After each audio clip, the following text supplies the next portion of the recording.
People's Democratic Party has in the past few months lost the membership of 2 state governors to its major rival, the All Progressives Congress. The governors in question include Dave Umahi of Ebonyi State, who said it was all to build momentum towards producing a president of Igbo extraction in 2023. And just last week, Ben Ayade of Cross River State, who while appearing here on the morning show last Friday, declared his defection was for the progress and well-being of Nigeria. A lot of Nigerians had been left bemused by reasons advanced by these governors for switching political allegiance. While some analysts see nothing amiss with it, others believe that the governors were being put under pressure by investigative agencies who might have raked up substantial muck on them, enough to whip them into line, especially at the pleasure and behest of the presidency. But how true are these postulations? Well, we're staying back in Arise Abuja studios to have a conversation with Dr. Emmanuel Agbo, Deputy National Secretary of the People's Democratic Party. Welcome to the program. Good morning. Dr. Agbo, good morning. Thanks for having me. Well, it's good to see you. Good morning, Doctor, and thanks for having me. Yes, good morning. Thank you for joining us. Yeah, it's nice. Well, very quickly, what is going on? What is going on in the People's Democratic Party? The party has lost 2 governors, and at least one governor told us that when the governor moves, everybody else in the party will move. And so what it means is that it's not just those governors leaving, they are going to go out of the party with their supporters. And PDP's loss will be APC's gain. Even more notable is the point that has been made that more governors are leaving. So what is going on? Is it as a result of infighting within the PDP, a leadership crisis, or is it true, as has been alleged by the party, that the ruling party is victimizing members of the PDP and forcing them to jump ship and join them? Thank you, Doctor, for having me on this program this morning, particularly on these very topical issues of the 2 governors' defect from the People's Democratic Party to the APC. Let me begin by saying that before we think of adducing or giving any reasons to their actions, let's go by the adage that says that it's the water from inside a whale that is used in cooking the whale. And what that means is, let's go by what they themselves have said as their reasons for leaving the People's Democratic Party. We begin with the Ebonyi State governor, who said in the 16 years of the People's Democratic Party, nothing was done to the East. You and I know what and which is correct in terms of between the 2 parties that governed this country from 1999 to date, which political party had been of the best in terms of infrastructure, in terms of appointments, in terms of patronage, in terms of even acceptability to the local populace, to the Igbo nationalities. And so that reason certainly and clearly is neither here nor there. Then, to further buttress why that reason cannot be true, assuming he was told while he was being lured or while he was being flogged and whipped to line that presidency of 2023 is for the Igbo nation, the same set of governors that went for him, when they went for Ayade, they now said they are against zoning of any form of the presidency in 2023. Very set of insincere human beings. Now, to the wordings of Ayade, he said, and I quote, he wants to join Mr. President to bring in, is it stability or to solve the multifaceted problems that are there in this country.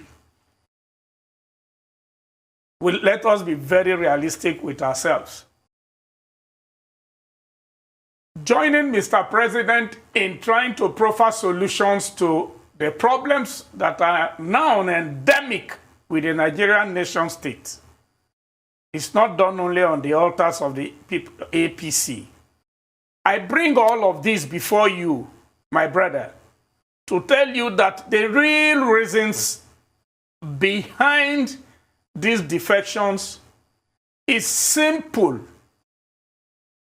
The APC, in being in government for 6 years, as we speak today, have grossly and greatly indebted this nation from the 1.3 trillion they took as at the time of taking over the reins of power to over 33 trillion, well over 330% increase in both exterior and interior debts or indebtedness of this nation.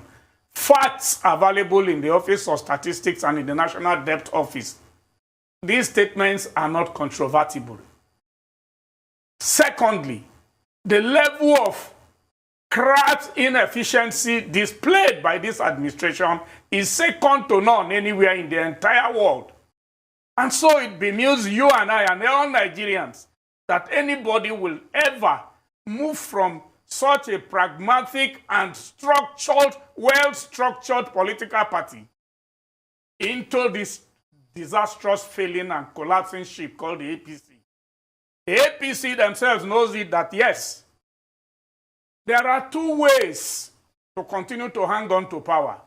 One is to squarely and freely win elections in 2023 by going to the people. That is totally not possible. 100% not feasible.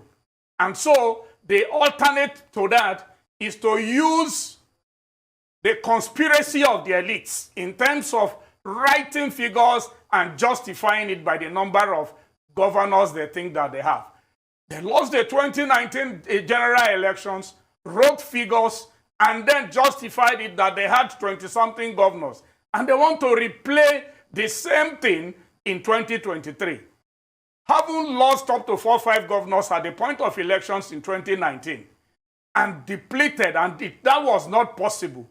The only alternative means is to now use all the agencies and apparatus of government to coerce forcefully and unwillingly, truthfully speaking, very unwillingly, PDP governors to come into their fold, all in the preparation to say, come, look, again, we have 23, 22, 24 governors. So is there going to be any election? We have won even ahead of elections. Sheer propaganda. But we still want to make this abundantly clear to Nigerians. The 2 states in question, our brothers and friends that left, and the parties are still holistically intact in those states to deliver all the necessary votes ahead of the APC in the states in question. Let's start with Ebonyi. My brother and friend, the present governor was only a deputy governor that his governor stood up to him to say he was never going to be a governor. He took the then secretary to the federal government, Paul Sanyim, and the former governor, Sam Ebu, who actually are the true leaders and holders of the populace, the Ebonyi people, in terms of trust, to have stood up to that governor and to have made the deputy governor become governor. If today, 4 or 5 years down the line, he feels that yes, that trust and mandate of the people, he is going to take to the other side. The people, the Ebonians, are wholly and totally with the People's Democratic Party. The Eastern Bloc in Nigeria, you and I know it, in terms of the real indigenous and the fact, the people that are on the ground, based on even current happenings, are more with the People's Democratic Party than have ever before. And to go to the South-South, the greatest political joke and misadventure of the century is what Ayade did. Because I state with all emphasis and clarity, we'll go to the ballots in 2023 and let us see if he's going to win his council. Well, jokes and misadventures aside, do you or can you concede to even a kernel of truth in what the two defecting governors alleged as the shortcomings of PDP? With Dave Umahi, he said that he felt that the PDP had not really focused and rewarded the Southeast, his zone, for their loyalty to the PDP, and that the presidency should have been zoned to the Southeast and has not been so far. With regards to Benayade of Cross River State, he was saying that the PDP can veer into opposition for opposition's sake, and he would rather have a voice in nation building. What do you make of those two? Is there any concession you could possibly make? None. I said none because the facts on the ground are clear, and that's why I took them one after the other. That let's not begin to adduce personal or begin to say, come, what are supposed to be the reasons when they themselves gave reasons. And like you said, the Ebonyi governor did say, and I still accept it with you, that I say the PDP should have done zoning to the Southeast, or they should be rewarded for their steadfastness. I agree. But let me make this very abundantly clear. As at the time he was leaving, the committee that was supposed to even look at what transpired in the 2019 general elections and whether zoning or no zoning was going to be a possibility at all, had not gone halfway into their assignment. And if anything, it behold him then to have stayed back in the party and made a case. And so that certainly was not the reasons behind his leaving. You see, let us, in my place, we say dogs don't bite dogs. Those who want to be king don't kill kings. It's only unfortunate that sometimes we are asked to come and make statements that obviously are in public domain. You've been governor for 4 years, for 6 years. Yes, the possibilities of having made 1 or 2 mistakes are there. These mistakes, yes, it's being capitalized by the government of the day, and you are no longer having sleep. All you need to do is to stand up as a man to those mistakes and take whatever are the consequences of such actions. Not to capitulate or allow yourself to be thrown in between this total degree of uncertainty that surrounds their political future. And if now to come to the distinguished Senator Ayade's, His Excellency Ayade's statements, like you said, his own is very recent. If I throw back that question to you, do you in truth accept that, yes, Ayade is joining Mr. President to solve Nigerian problems that he couldn't have done from all his hobnobbing over the years with the same Mr. Buhari in the last 5, 6 years, all this while that is in the PDP? And what extra thing is Ayade going to contribute now as an APC governor to the multifaceted problems that are facing the president that he has lacked total understanding or any possible solutions to? That will now have to, that those solutions will have to come from Ayade. First of all, what you don't have, you cannot give. The APC structures, let's ask ourselves, the first person who came to him first to sing that song of Hosanna, you have joined us, is the governor, who is now acting as caretaker chairman of the party called the APC. The governor is from Yobe. Yobe has no peace. Yobe has no development. Yobe has an absentee governor. Is that what Ayade wants to give to Cross River State? Okay. The man who today presides over the APC has abandoned the responsibilities of state given unto him by his people. Okay. Okay. I mean, and I don't see what the man does not have that he thinks he can give to his party through Ayade or any other person for that matter. Okay. Let us be very objective. Okay. Thank you so much, Mr. Emmanuel Agbo. I understand we're going for a quick break, and I'll get a chance to ask you some questions when we come back from the quick commercial break, and we'll talk about, some of these issues on the PDP. We'll be right back.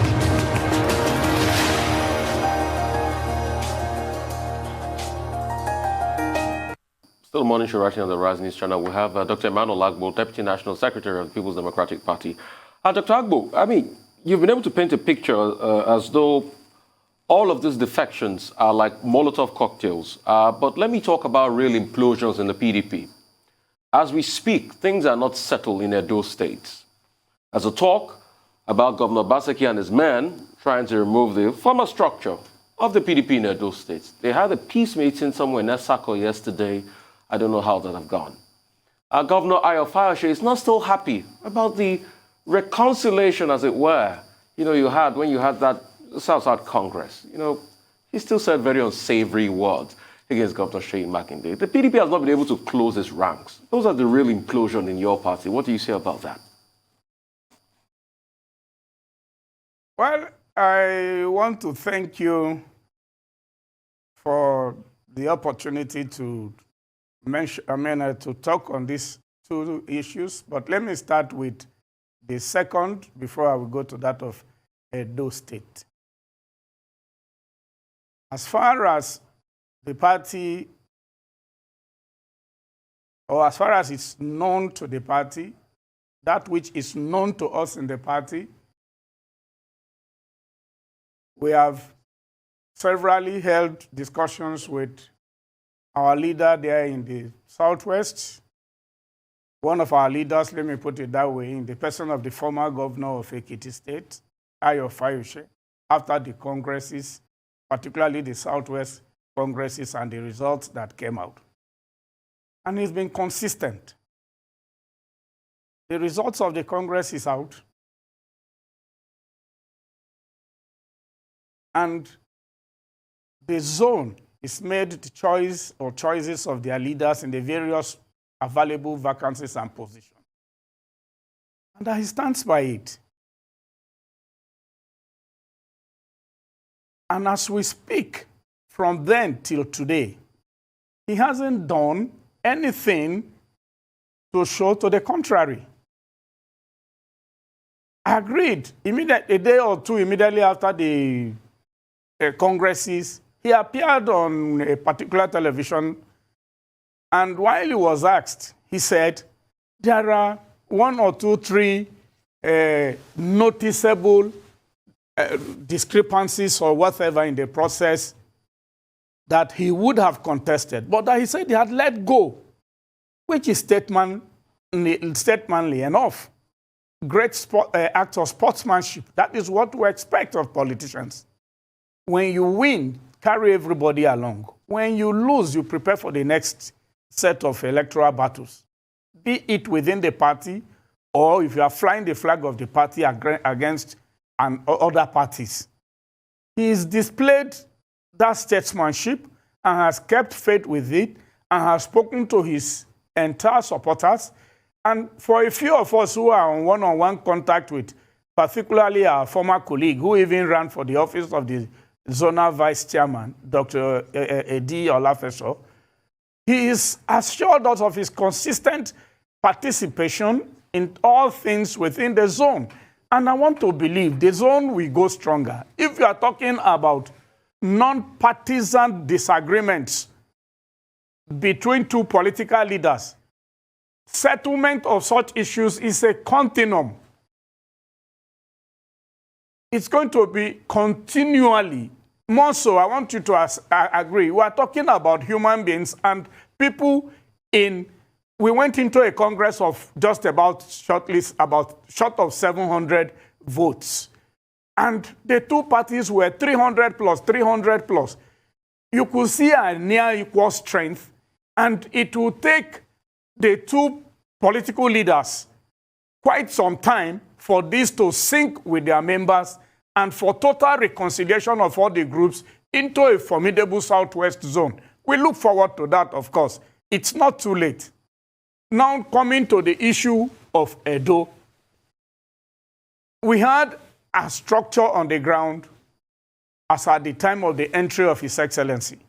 But he entered at a point in time that what was uppermost on the minds of everybody was the elections. We've gone through that elections, and to the glory of God and the support of the Edo people, the party and he himself won landslide. When you're talking about building both the party and government, it's going to be a collaboration between those who came and those who were on the ground. And it's going to be a process that you don't expect to just commence in one day and to be done with the following day in the morning. I am happy that you yourself reported that as part of those ongoing processes of reconciliation and understanding one another, that will eventually lead to some give and take both in government and in party, that what we now have is that they even met in a circle, like you said, only yesterday, but you don't know what the result of that meeting is. That single meeting alone will not even bring a final solution by any standard to whatever is on the ground. It's going to be a continuous thing. We're going to look at what's happening at the world level. How do we solve it? Okay, how do we agree at what's going to be at the local levels? How do we get it? Okay, what becomes of what we have at the state? How do we? And then you now begin to look at why you are doing that. What's the structure of governance? Committees at the local levels, at the state levels, in terms of those that are going to be in the either executive, in advisory capacities, and especially, just mention it, in every government you have not less than 1,000 appointments to be made. And so there is enough opportunities for the total integration of both the old and the new in Edo. All we need is patience on the side of the two. Well, Dr. Agbo, you've talked about Edo, you've talked about Ekiti, but there is crisis also in the party, from Cross River to Zamfara State to Anambra State and elsewhere, and even Ogun State, you know, the details of which I need not go into since you are familiar with all these details. But what steps, concrete steps, beyond the Reconciliation and Strategy 6-man committee led by former Senate President Saraki, what other steps is the party taking to make sure that you don't lose more governors? Because you may say the numbers represent propaganda, but the truth, of course, is that at the moment, the APC, they have 21 governors, PDP 11, ABGA 1. If you lose more out of that 11, it still won't look quite impressive, no matter how strong the party may be in those troubled states. Well, PDP now has 14 governors and not 11. Yes, 14. And, yeah, PDP has 14 governors and not 11. At the commencement of this dialogue, I made you to understand, and rightfully so too, that the APC and their government haven't failed the Nigerian people, and knowing fully well that they do not stand any electoral chances up to even 25% of votes properly cast anywhere in the entire of this country, we resort to nothing other than poaching. And shamelessly they come on national television and pride themselves. The only thing we're going to do, an elected government is not elected to poach members from other political parties onto their party. We are elected as politicians, elected officials of government to, first of all, carry out our constitutional mandates, be you in the executive or in the legislature. But by the time elected officials of a party takes it their basic and only responsibility to only unsettle opposition in terms of poaching, using institutions of state to force members out and into their party, clearly you know they have lost it. And so I won't be frankly, Doc, between me and you, I won't sit here now since I am not in the minds of these other 14 governors to say, no, nothing can happen. And then tomorrow or 1 week or 2 weeks or 1 month from now, something happens here and you call me back to the studio and say, but come, look, just last month you said nothing will happen. But we have implicit faith and confidence, having discussed with all our other 14 governors that, yes, these are statesmen that will stand by the party. But yes, because you know it, the Nigerian public knows it, that these governors are made no longer to sleep simply because they have served their people. On day-to-day basis, you are being told this contract was awarded or not awarded, this job has been finished or not finished. As today, this program is ongoing. I want the APC, federal-led government, to send somebody to tell us on a national television which one single APC government official that has been prosecuted. Well, on that note, Dr. Emmanuel Agbo, we would like to thank you very much.